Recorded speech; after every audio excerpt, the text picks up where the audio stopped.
Here are some cold hard facts. Last year, Colorado was horrible on defense. Out of 131 college teams, they ranked dead last in multiple defensive categories. They ranked dead last in sacks per game. They ranked dead last in defending the red zone against red zone scores per game. They ranked next to last, 130th in allowed rushing yards per game. Teams averaged 249 yards rushing, and there was little to no pressure on the opposing team's quarterbacks. On the year, Colorado finished with 9 total sacks, once again landing at the very bottom of the college ranking. Acquiring talent in the offseason has been a top priority for Coach Prime. You don't have to look long to see the upgrade he has brought to the Buffs' trenches. Defensive lineman Jordan Dominick by himself had 8 sacks last year. That's 1 less than the entire Colorado defense last year. Dominick did this against the stiff competition in the SEC.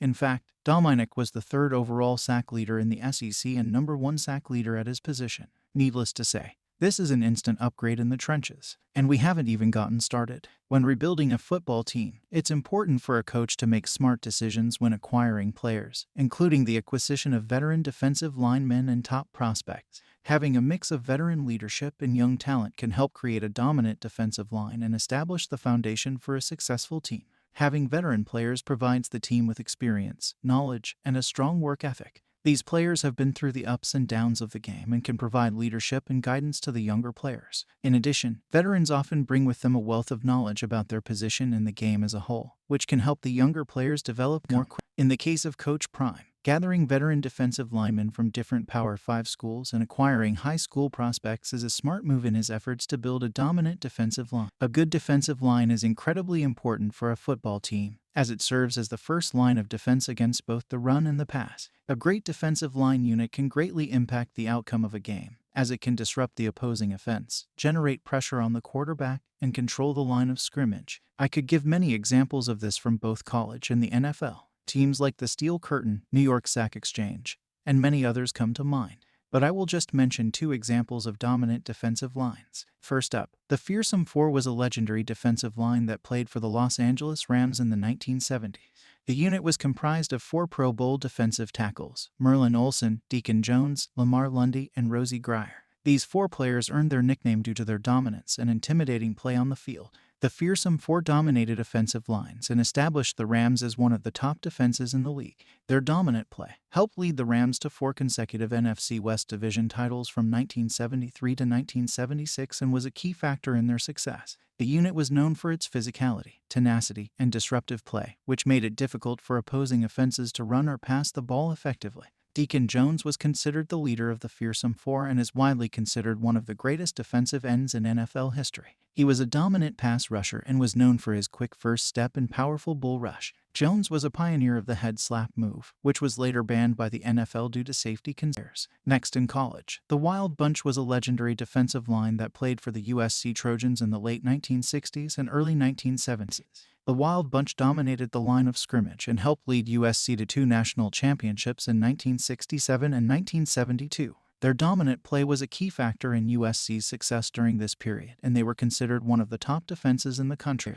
So let's get into this Wild Bunch Coach Prime is assembling over in Boulder, Colorado. A lot of coaches build inside out. I build both ways. I build outside in when I'm thinking defensively. Okay, we're going to think the pass rush, the corners, the pass rushers, let's go get it. Okay, now let's go get the big boys to make sure they stabilize and control the run game.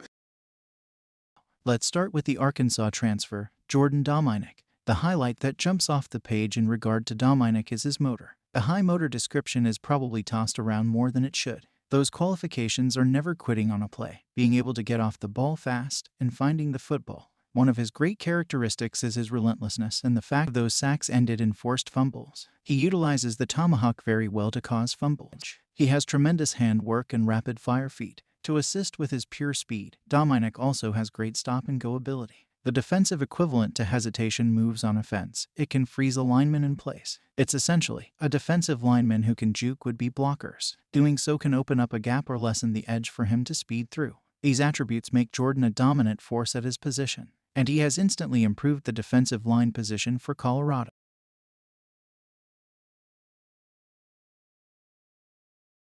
Next up, Tajay McCoy is top-tier prospect who was a standout edge in high school. He had a breakout junior season which caused teams to plan offensive schemes around him. They doubled him, put running backs on him, and even avoided his side of the field. He was notoriously held by offensive linemen who couldn't block him. McCoy still found ways to make his presence known, and his stats at the end of the season reflected that. The Colorado prospect finished with 66 assisted tackles, 28 solo tackles, 17 sacks, and 2 blocked kicks in Putnam City's 11 games. For his stellar senior season, he has been named the Oklahoman's 110th All-State Football Team's Defensive Player of the Year. He is definitely an impact player. He is versatile and can play as a hybrid big nickel on pass coverage. He has shown the ability to drop back in coverage from the edge position and make interceptions. Next up, Shane Coates is a Dartmouth College standout.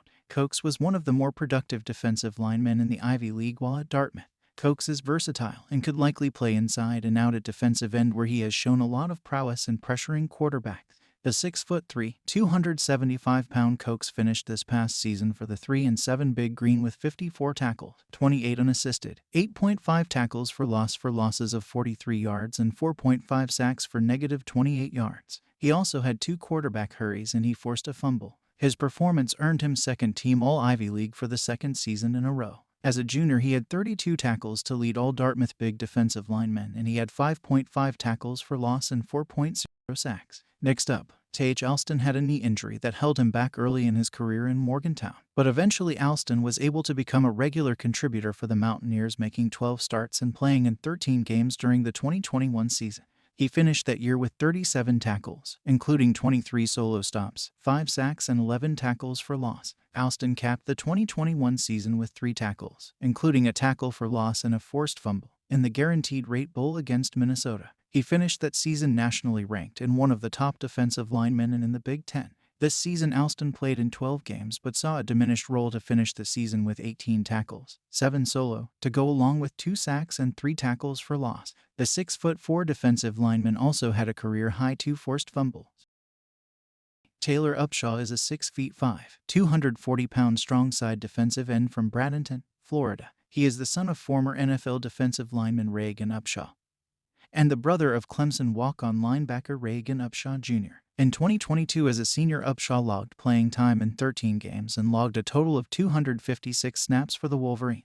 He also added only 8 tackles, no assists, and 9 stops. As a pass rusher, he tallied 20 total pressures, which included 14 QB hurries, 2 QB hits, and a decent 4 sacks on the season. Here are some of his attributes: good quickness and change of direction agility. Chases, using a long spin move to clear blocks. Low, strong off the line. Vision to locate the ball and recognize cut blocks. Can rip past blockers and pull down ball carriers when Upshaw cannot fully disengage from linemen. He's a high motor player, and he shows good enough hand use as well as a tight spin move to win as an edge rusher. He's quick to react and locate the ball, and he shows enough speed to succeed in backside pursuit. Coach Prime has really made great use of the transfer portal. He picked up some key players from good Power 5 schools. These players come with experience and are plug-and-play type veterans. They have been coached up by some of the best and played against top competition over the years. When rebuilding a team, the transfer portal can be a great equalizer. Teams have the ability to rise in power ranking quick with a few good acquisitions. And as Coach Prime said in one interview, they ain't done, this is just a pause. Soon the transfer portal will reopen and players will be looking to jump ship for playing time and many other reasons. But this is an undeniable upgrade and a great start to trying to establish a dominant defense.